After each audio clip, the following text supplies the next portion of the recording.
information theory. Let's first see define what a frame is. Okay, so I'm going to look at a sequence of vectors in a Hilbert space, and they're going to have the following property. If I take any other vector, and I look at the length of the projection of that vector to the vectors in the frame, and sum the squares of these lengths, then that number is bounded by a multiple of the norm of my vector. And this is what this equation says. And we are going to see a little bit simpler ways to express this, but this is the definition of it. So, look at this.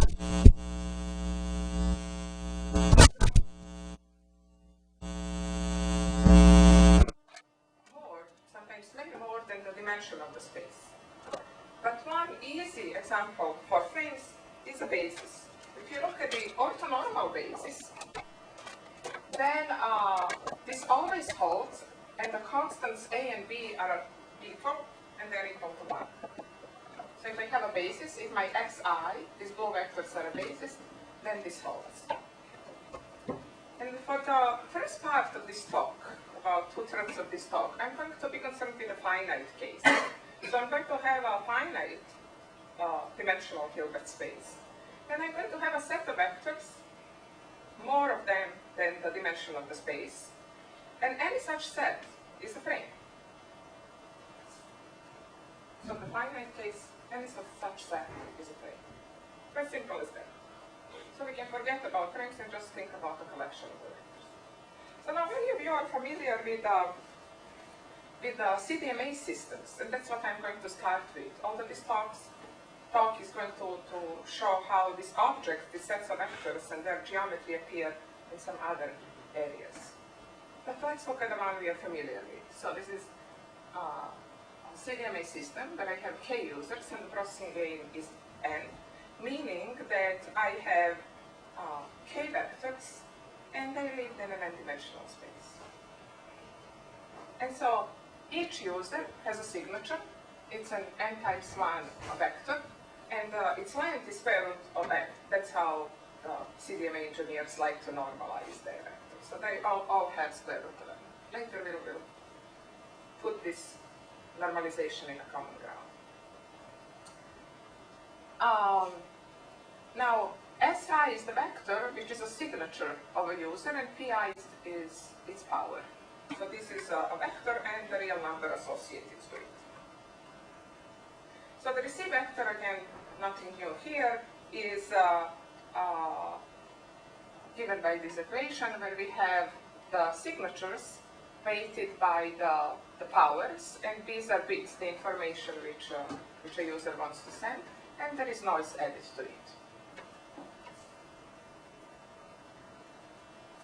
And the user I transmits a sequence B, BI1 to BIN, and it's run for some code CI, and CI is just a subset of this set of all sequences, bipolar sequences of length n.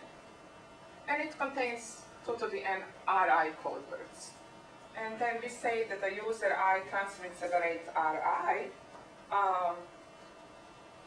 and an important performance measure in this systems is the sum of rates.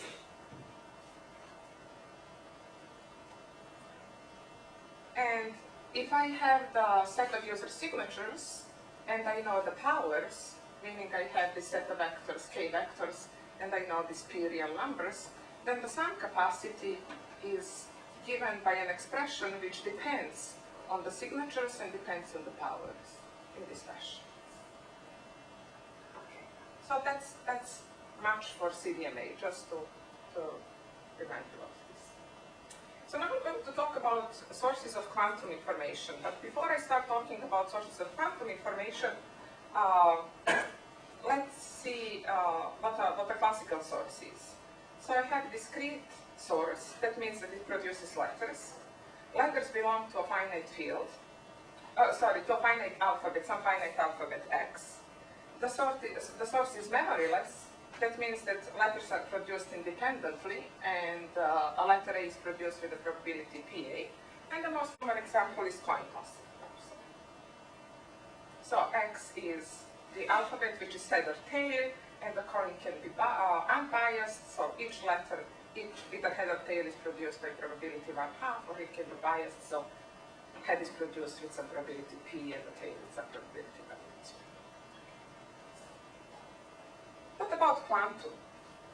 Now we have again our same source of information, for example that coin or some other source, but the letters are transmitted as d-dimensional unit length vectors. So that's how physicists like to normalize their vectors. They all have unit length. In CDMA they all have length the square root of n. And there is also a notation which physicists like to use, which is something called cats. And this just says that the vector here is a column. So it's a column vector, 0 and 1, and E1 is commonly a column vector 1 and 0. So these are your basis vectors, E0 and E1. And this notation just says that I take them as columns. Okay, so an example now, I have 4 letters. This is X, this red, 0, 1, 2, and 3 are 4 letters, and they're mapped into 4 qubits. What is a qubit? Qubit is just a vector in a 2-dimensional space. So just a vector in a 2-dimensional space. So if I have 4 letters, then I have these subscripts here refer to the letters, but they live in a 4-dimensional, in a 2-dimensional space. So I have these 4 possibilities for them. And if you think about CDMA, then the alphabet is your number of users, and the dimension is your processing gain. Okay, in quantum information theory, there is an analog to the density matrix. To the probability distribution. So in classical communications, a source was, discrete memory source was described by the probability distribution with which letters appear. And here, we have to take into account not only this probability, but also the geometry of the vectors to which we map our letters. And the way we do that is through something called density matrix, rho. And see here, it takes the probability into account, and it takes the geometry into account. So what is this funny thing here? We said that when we have a cat here, it's a column. And when we have something which looks like this, it's called a bra. Then this product is an outer product, and it's a projection on the vector psi I. So why are these things called like this? Maybe let me explain that, because people often get put off by this notation. So it's Dirac's notation, and he took 2 vectors A and B. If you look at their inner product, he called this floating bracket.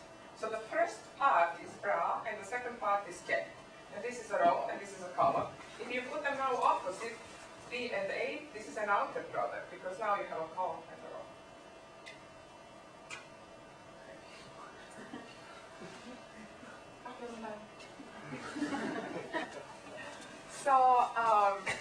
So here is the weighted projection on our vectors. There is something analog to the Shannon entropy, which is von Neumann entropy. And if you look at this operator here, rho, is a positive operator. And it has a trace 1, because these are projections with a unit norm. And then here, there is PA, these are probability distributions. When I sum them all, I get 1, so it has a trace 1. So it has non-negative eigenvalues, and therefore I can define a Shannon entropy on the eigenvalues, and that thing is called the von Neumann entropy. And this here is just a way to write it down, or can be also considered as a definition, or in the operator form. So why is von Neumann entropy important? Okay. Before we look at that, let's look at an example. So now I'm going to have three letters.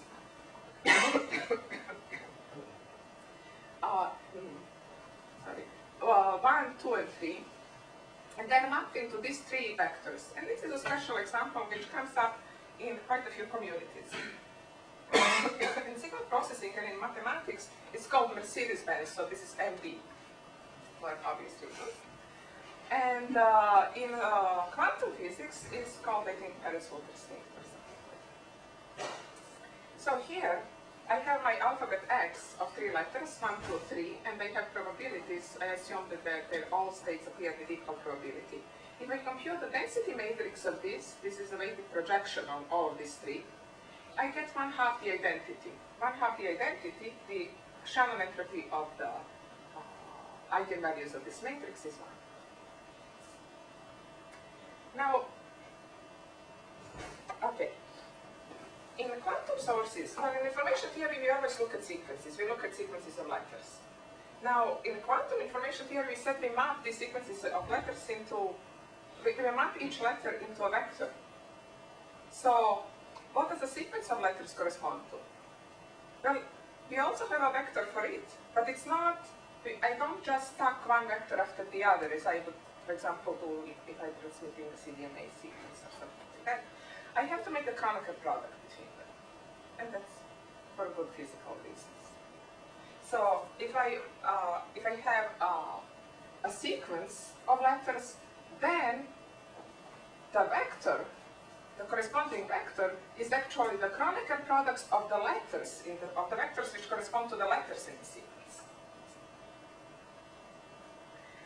Among all states that come from the source, we can reliably distinguish, meaning by using what physics allows us to do in quantum mechanics, we can reliably distinguish about 2 to the n times the von Neumann entropy of the source. So it has, von Neumann entropy has some information theoretic meaning. Although von Neumann, of course, did not know that, he defined his entropy 20 years before Shannon did. So we can reliably distinguish this many vectors. So that was the second area in which these vectors and numbers appear. And the third area, which I'm just going to briefly mention, which signal processing people are concerned with, the people who are doing multiple description, or mathematicians who are doing harmonic analysis are concerned with, is the following. So suppose you have to send, and I'm on purpose here using Dirac notation so we get a little bit familiar with it. Suppose I have a vector phi, it has 2 components, it lives in a 2-dimensional space, it has 2 components, phi 0 and phi 1.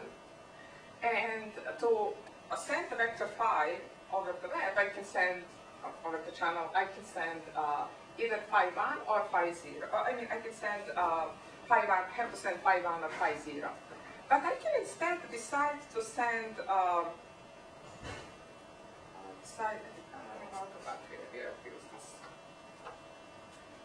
I can decide to send these components. I can take this, my Mercedes-Benz vectors, my Mercedes-Benz set, and send 3 components, this component, and this component. So this is what I can do.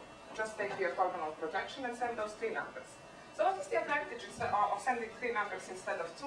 Well, if I lose one now, I can still recover my signal, because the remaining 2 are projections on 2 linearly independent vectors. So this somehow protects what you are sending. And so if you have a coding theory, it's a way to put in a redundant information. Okay. So how do I recover my vector if I receive all 3 of them? Then, well, for this particular, and we are going because this particular set has this particular geometry, I can say that this phi is the same actually as how you would recover if you have an orthogonal basis, except you have to weight by the factor which has the dimension and the number of the vectors taken into account.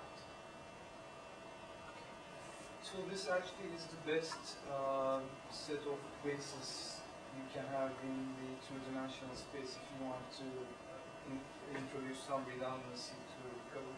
What do you mean by the best set of bases? I mean, I could choose more than 3.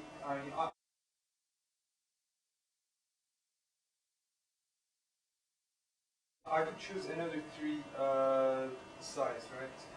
Instead of choosing this WB. And in this case, perhaps the distance properties allow less probability of error. So there are some advantages of using this. I'm going to mention later some more, but the advantage here is that it just looks like as if you had a basis. You just take orthogonal projections, and that's how what you send, and that's how you recover it. If you have some other, you would probably have to do something else. And plus, it's not unique, since you have more of them in the dimensional space. But there are some advantages of this geometry, and that's a very good point, so we're going to talk about it. Now, if you look at, if you pull this phi out here as a number, then we see basically that this phi here is 2/3 times this expression in parentheses times the vector. So what is this expression in parentheses? It's actually the density matrix. Together with this 1/3, it's a density matrix. And we showed that's 1/2 the identity, times this 2 is the identity times 1. So the density matrix appears here. Of course, signal processing people don't call it like that, or they don't write it in this form, they call it a frame operator. And actually, they don't even write it in this form, so they have to convince themselves that if you talk with them, that's how it is. Okay. So now we saw 3 examples. And in all these examples, we had k d-dimensional unit length vectors. And in CDMA, we had some other normalization. We had a square root of n length. But this is what I'm going to use as my normalization. So k vectors, or k users, d-dimensional, and unit length vectors. And then I have k real numbers, which are non-negative, and which sum to 1. In CDMA, those were the powers. In quantum, those were the probabilities. And then I have 2 matrices. 2 matrices. One is my density matrix, and one is the Gram matrix. What is a density matrix? I take these k vectors, and I form a matrix by putting them in the columns, and then I multiply them by square root of pi I. If I multiply that with this Hermitian conjugate, I get a density matrix. If I multiply the Hermitian conjugate with this matrix, I get a Gram matrix, which has on its elements the inner products.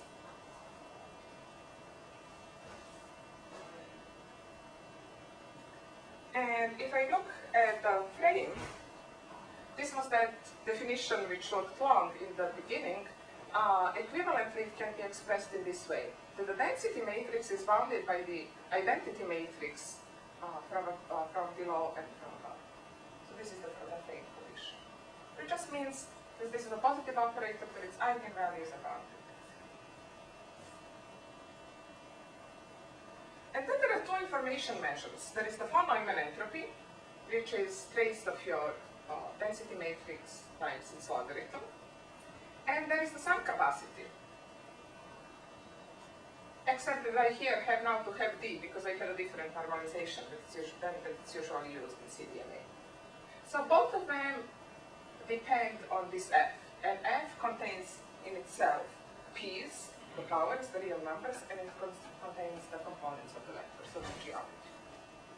Interesting thing about both of these is that they are maximized by what?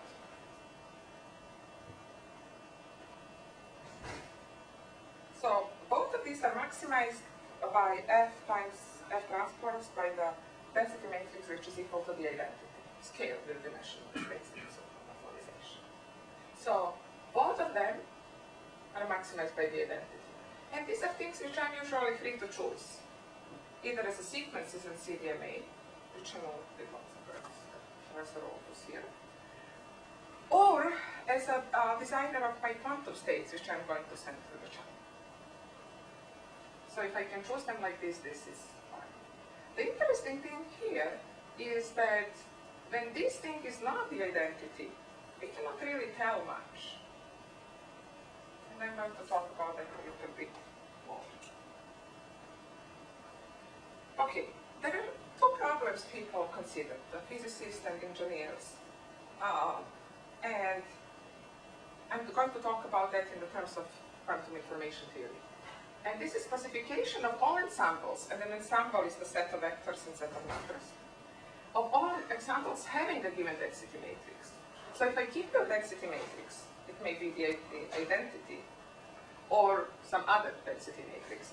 Can you tell me what kind of constraints these vectors and these numbers have to satisfy? Another question is, and of course if you have the identity here is the sequence in design CDMA problem.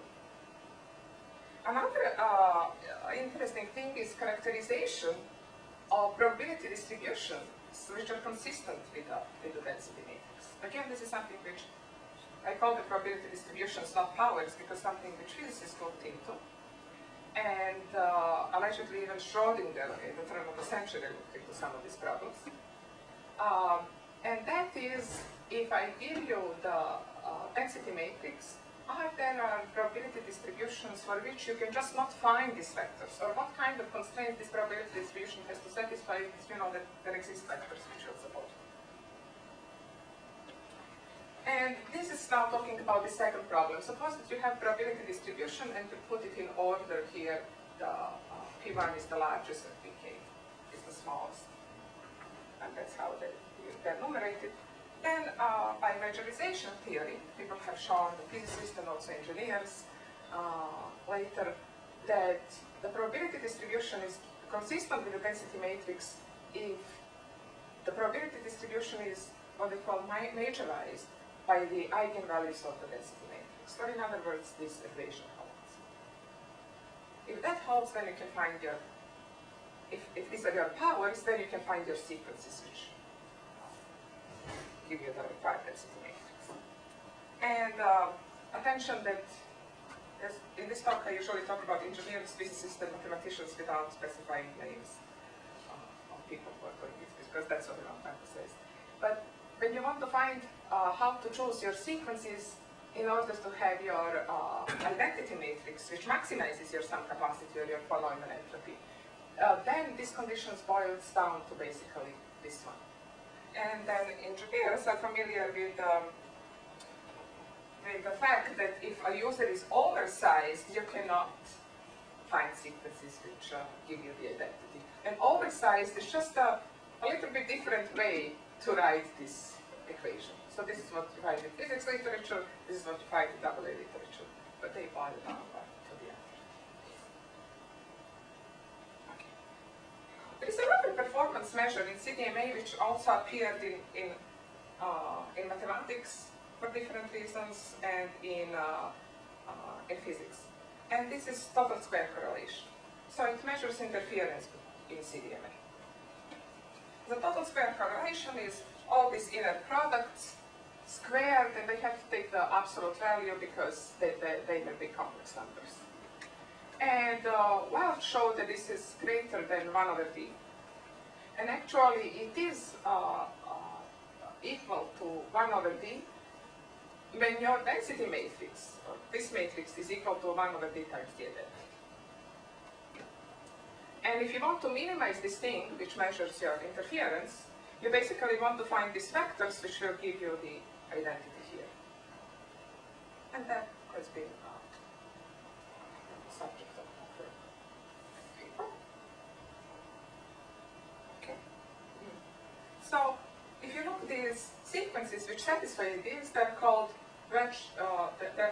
sequences which satisfy or saturate the Welch's bound, or Welch bound equality sequences, WBE sequences. So they do minimize this, the total square correlation, and they do maximize the sum capacity and the Von-Neumann entropy. But there is an interesting thing which people find counterintuitive, and that's the question, what does it mean if you reduce it? And I listened to physicists talk that they were quite surprised that it may happen that you have two ensembles, two sets of vectors and numbers, two ensembles, and one of them has a smaller total square correlation than the other. Yet, the first one with a smaller total square correlation has a larger capacity, or smaller capacity. So the thing is that, yes, the one which minimize, the sequences which minimize this do maximize this, but reducing this does not increase the capacity. And people find that counterintuitive because you think you want to put these things to be as orthogonal as possible, and then you put a set which is more orthogonal than the other, and you get something. So this cannot happen if your system is two-dimensional or if it's real. The problem is when you have high-dimensional complex systems, this is when, because this thing here does not take the phase of the sequence into account. Now we're coming back a little bit to the Nora's question. And remember our definition of the frame. It was a set of vectors and non-negative numbers for which this matrix is bounded by the identity, scaled. And when these constants A and B are equal, and when they are equal to 1 over D, we call that frame a tight frame. And it's used in multiple description coding, and it's of interest because they offer some computational and performance benefits. And computational benefits we've seen because you can treat it just as a basis.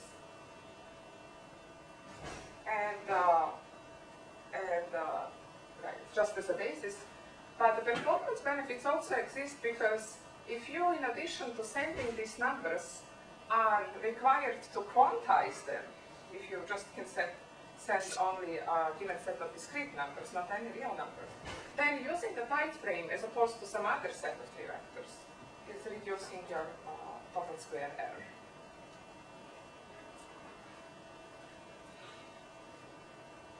Okay, so this total square correlation is something which comes in CDMA naturally because you measure, you want to measure interference. But in other communities, and here I mean, in the first place, harmonic analysis, mathematicians have also used total square correlation, and they call it the frame potential.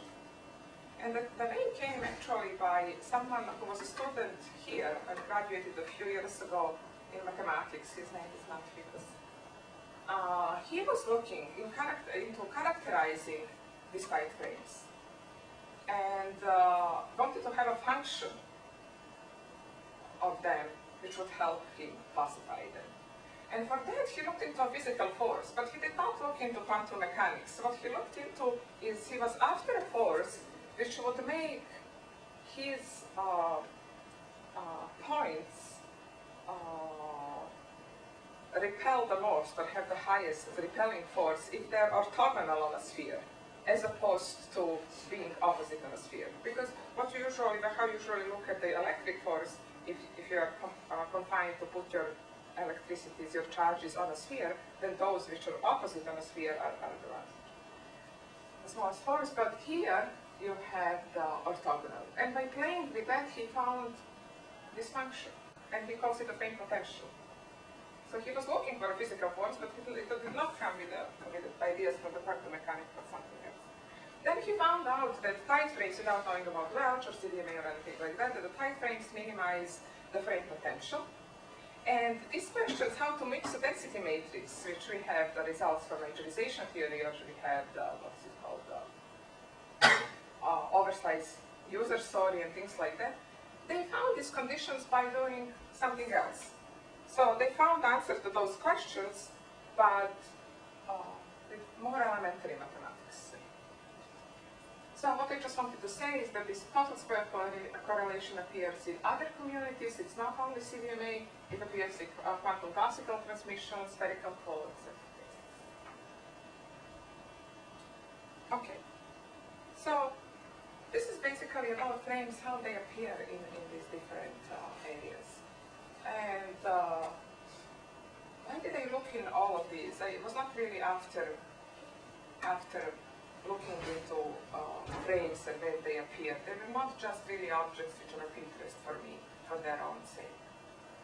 I was looking at different problems, and the people who were working on this kind of things, harmonic analysis, were actually across my office. There was Jelena Kovačević and Ivan Bojalas were sitting there. And when I was working on compression of some quantum sources, I realized that the objects which arise there are tight frames or F-frames. And that's what I'm going to talk about.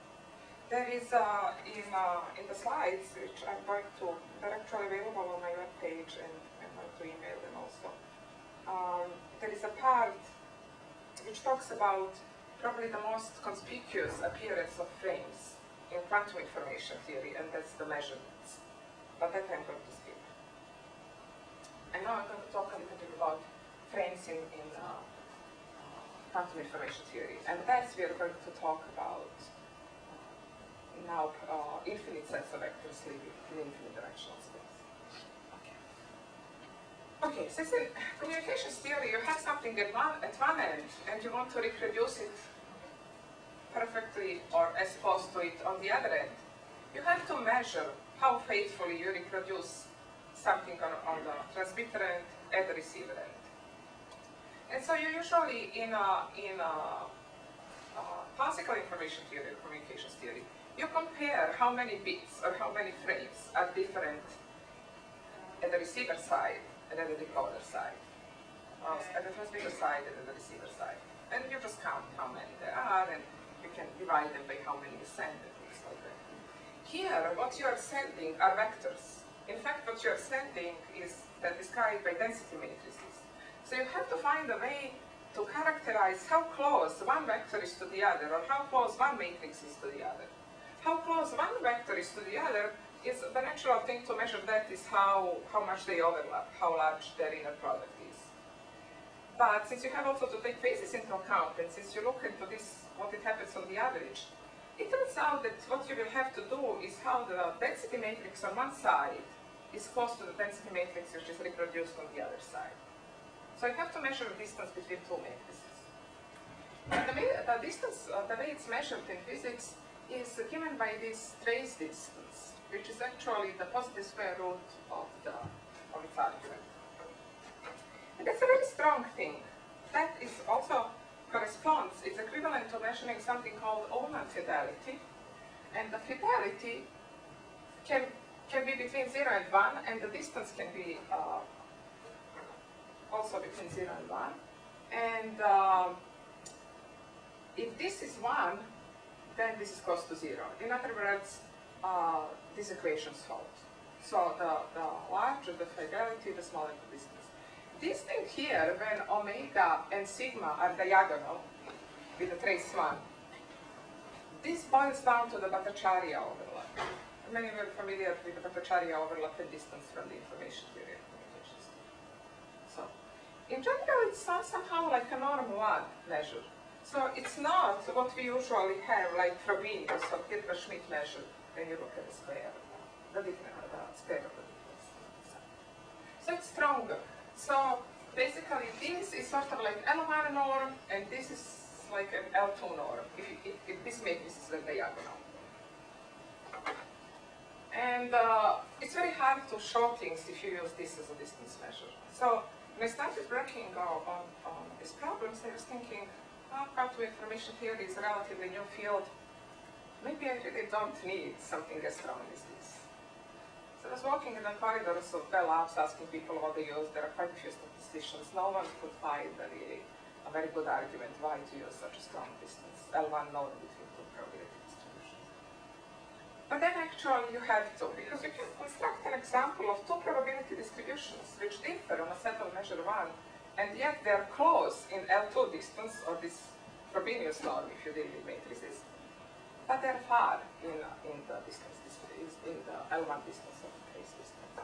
So if you look at just, this is an example, if you look just at two sets, at this set AN, and there is capital N grows exponentially with some constant k, and the small n grows exponentially with some small k, and the ratio of this is some constant smaller than 1.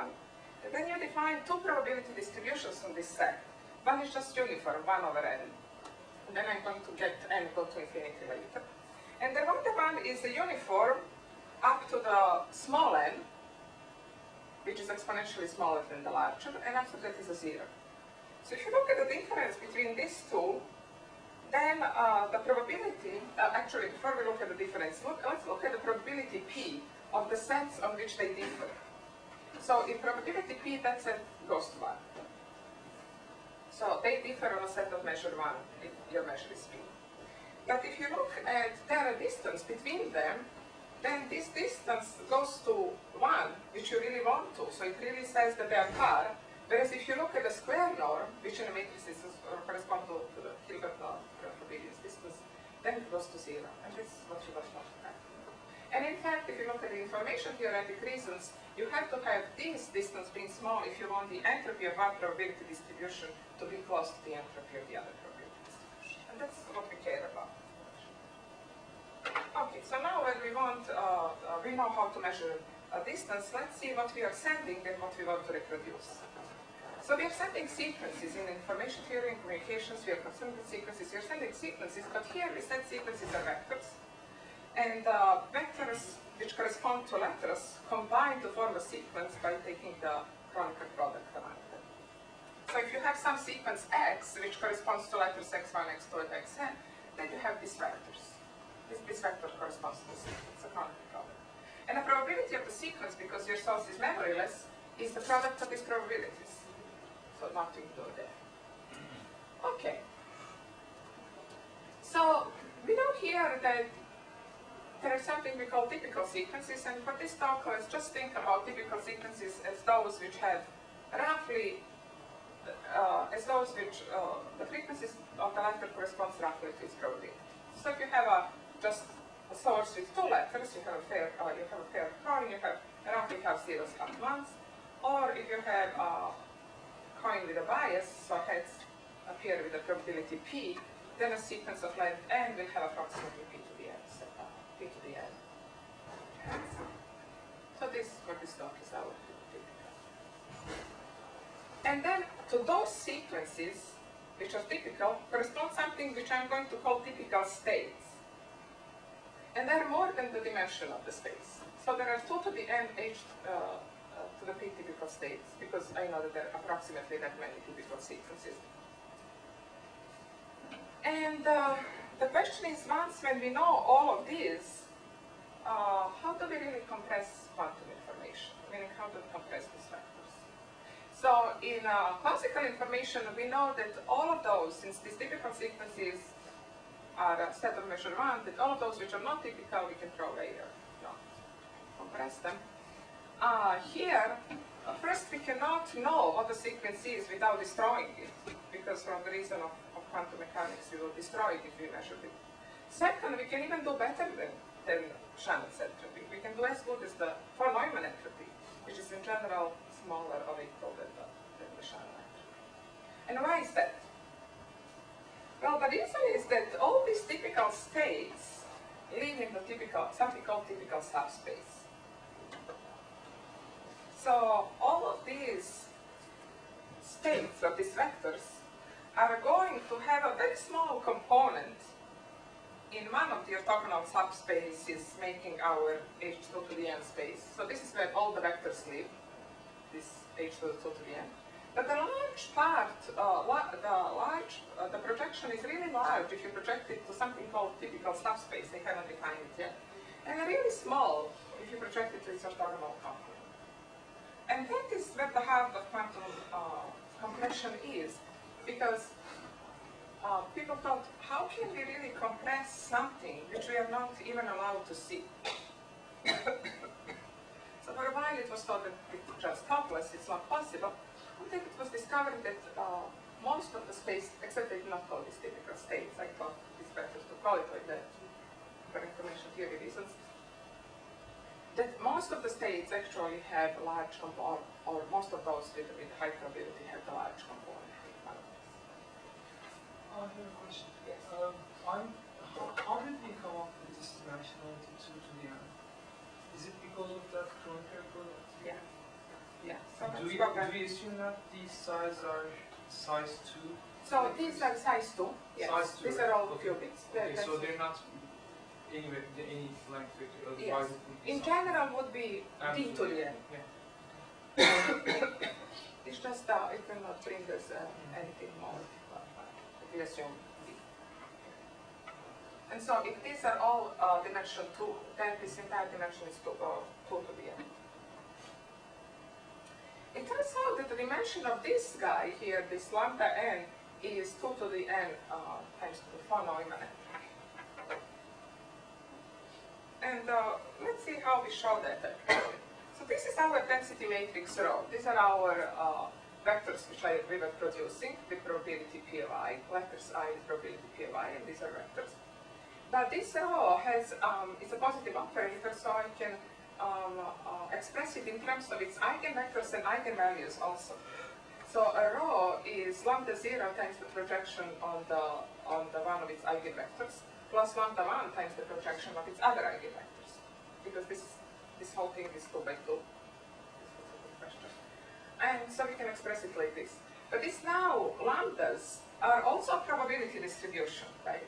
So this is our original probability distribution with which the letters are produced, but the lambda is also a probability distribution. Okay, so we can talk about typicality in terms of lambda and in terms of p. Okay, and if you look at the nth Kronecker power of rho, we sum here over all sequences in xn, and here in a binary system, because there are just these two. So these two are different representations, except these vectors are orthogonal, and these are in general not. And x may have 4 letters, may have more, may have 2 or more, and here is just a dimension 2. And so here I can remove the vectors which are typical, which are non-typical with respect to p, and here I can remove the vectors which are non-typical with respect to lambda. So what I get is rho lambda, which is now I'm summing only over the typical sequences with respect to probability distribution lambda, and here I'm summing only over the typical sequences with respect to the probability distribution p. And so what I can show is that the distance, that one which we were talking about, goes to 0 as m goes to infinity between these two. And it's easy to show because of the convexity probabilities of these, and also the fact that this is a distance, so you can use the triangles inequality, and both of these, each one of these is close to a rho, the original rho. Another claim is that there exists, and this one can do by a random coding argument, that there exists a code xn so that the distance between, if you now reduce this even further to the even a smaller set, then the distance between that set and the identity matrix is 0. So I can do that by using a random coding argument, and the length of this code is about approximately equal to the von Neumann. And that's actually, people have shown something called classical quantum channel, for which it is known that the capacity is the entropy S of rho, and this would be the other way to prove it. I was just interested how the vectors here are related to vectors here. And so if you look at this thing here is the basis of your typical subspace. So these are all orthogonal, this is the basis. And here there are more of them, so they basically form here. And how tight it is, you would have to find the distance from here. But moreover, there are so this claim shows that among those, all of these, there are approximately 2 to the n s of rho of them which are approximately orthogonal. How to find them we don't know. So suppose you have a vector, our old friend, our familiar example. So you have S of rho is here 1, and you have 3 vectors. So there are 3 to the n typical vectors in these, because they all have the same probability. So there are 3 to the n typical vectors forming a frame in H2 to the n. But there are about 2 to the n of them which are orthogonal, and we don't know which ones are. So we don't know how really combinatorics, how my choice of letters will transform into geometry. By random coding argument, you can show that there are this many which are orthogonal, but how to find them? Why do we need to find them? Well, that is how we would communicate classical information to the quantum channel. Okay, so another interesting thing is compressing sources of mixed states. That's another thing I did. And now we are looking at sources which produce not a single coin which produces a letter, but we are looking at a source which produces coins, and then these coins can turn into letters. So it's sort of like a, what's it called? Sort of, looks more like a channel than a source code. In a quantum case, this would be density matrices. Okay, these are some examples. Okay, so this is my last slide. There are correlated sources. And quantum equivalence, I want to talk about the Slepin-Wolf problems, which are not known. It's not even known what a quantum conditional entropy would be, or what the operational meaning of it would be. Suppose I have source 1, which produces letters X from some alphabet X with probability Px. And then, given that source 1 produced letter X, I have source 2, which produces a letter Y with probability, some probability Ws. So in quantum terms, in classical we know what this is. In quantum terms, say that letters X are mapped into states phi X, and this is the projection, psi X. So. And the letters Y are mapped into states psi Y, and we should use phi Y here. And therefore, given that the source 1 produced letter X, the density matrix of source 2 is, this would be something like a conditional density matrix. This is your conditional probability, and this is your geometry of Y. So quite a few quantum problems can be stated by just having these two sources. There is classical quantum transmission, and it says if we have access to quantum outputs of source 2, how many of this x to the n we can tell apart? And that problem has been solved before I even started working in this field. The second question is compressing mixed state sources, and these are those sources which produce density matrices or produce coins. And this is something I did some work on. And this is the question is, if we have access to classical outputs of source 1, or if we have access to our coins, how can we emulate quantum source 2 or phases of our coins at some distant location? How much do we need to send to that distant location? One information is clear, just the entropy of the phases or conditional entropy or something like that, but it turns out we can do much better. And then there is a third problem, which is a Slepin-Wolf family of problems. If you have access to quantum information of one source, what you can say about the other. And that's really not known. Okay, so that almost went out.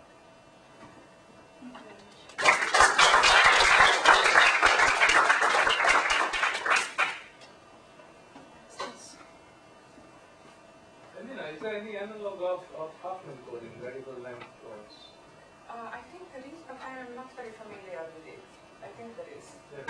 Yes, Huffman codes for memoryless sources are very well understood.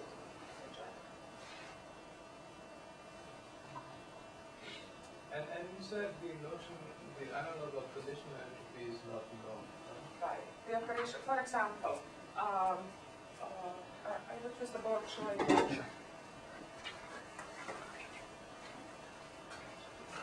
there are attempts to define conditional entropy like this: H of A plus H of B, minus to define mutual information of H of A. It's possible to define relative entropy. Or maybe let me start with the density matrix. Suppose you have a system which has two parts, A and B, or X and Y, rho A, B. It's possible to find rho A, that's well defined. It's possible to find rho B, that's well defined. But there is no conditional distribution, there is no division, you're dealing here with the matrices. So marginals are all right, joint is fine, that's all right. So I can define an entropy of these, S of rho A, B. And of course, then I can define the following an entropy of A, S of rho A, and S of rho B. And and then you subtract. If I do these subtractions, I get negative result. So for example, S of A of B minus S of A. What is this? Which means there is really no analog of divergence either. There is an analog of divergence. There is. There is because divergence of rho AB, that's what I start with rho A, and then here you would get a chronicle product because this thing is there. Okay, so, or in other words, they call it relative entropy, P of sigma and rho, sigma rho.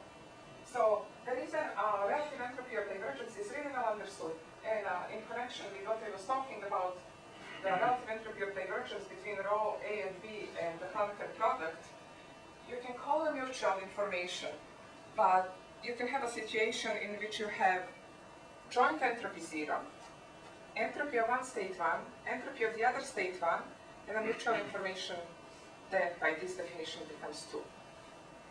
So it may there exist a system, and there's this famous bell pair, actually, integral states, in which the joint system has entropy 0, but each of the marginals has entropy 1. And then by this definition, because this is an identity matrix, this is an identity matrix, this is just a projection, this becomes 2. And so what does this really tell you? Does this really tell you how much your uncertainty is reduced? Because here you did not have any uncertainty, but you have access to one. So I don't know whether some physicists are not that concerned, not that skillful with information theory. Information theorists are busy doing wireless. Maybe some kind of non-commutative mathematics would help you actually.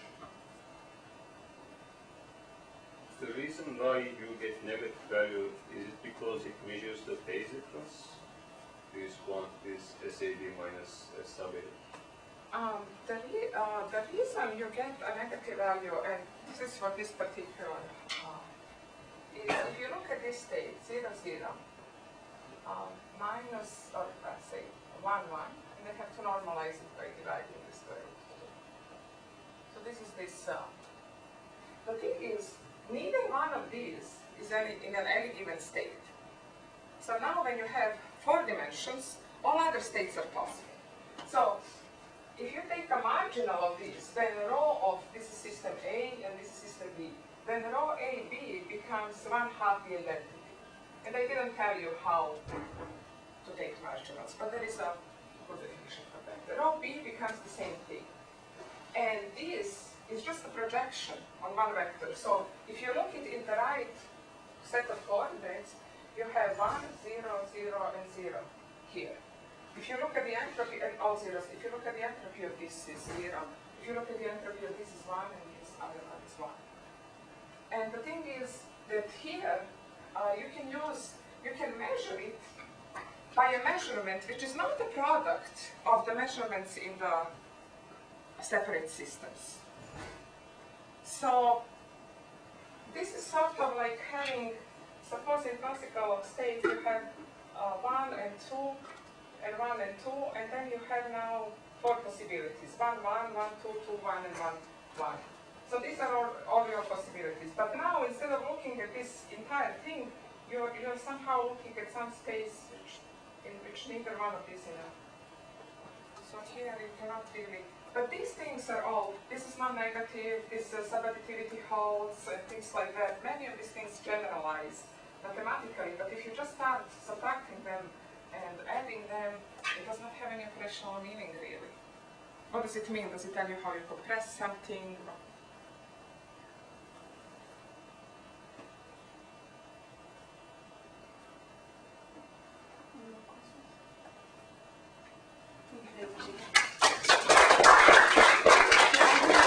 Before you leave, you'll have a roundtable discussion session today, starting at 2 until 3 in the little building downstairs. Please come and have more detailed discussions with Dr. Soljanin.